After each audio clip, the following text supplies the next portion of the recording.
Selon l'Association des femmes juristes de Côte d'Ivoire, la population en général et en particulier les femmes et les enfants ignorent leurs droits ou les revendiquent très rarement. Ce constat, selon la présidente de l'association, a été fait lors des différentes consultations qu'elle organise au sein de son siège.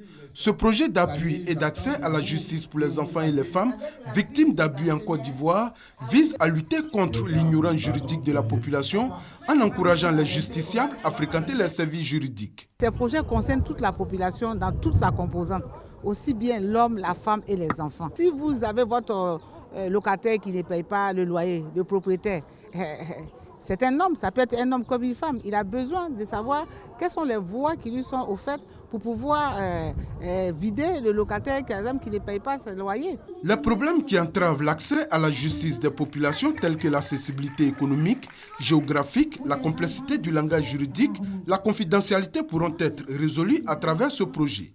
L'initiative de l'Association des femmes juristes de Côte d'Ivoire est encouragée par le ministère de la Justice et des Droits de l'Homme qui a lui-même pris des mesures dans ce sens. Aujourd'hui, le taux de pauvreté est très élevé en Côte d'Ivoire. Donc, le ministère de la Justice, en 2013, a pris un décret pour réglementer les frais de justice. Et en plus de cela, il y a un bureau d'assistance judiciaire qui est logé au ministère de la Justice. Cette cérémonie a été aussi marquée par la visite de la clinique juridique d'Abobo. Cette clinique vise à faciliter l'accès équitable des populations, en particulier les femmes et les enfants, à l'information juridique et aux services judiciaires.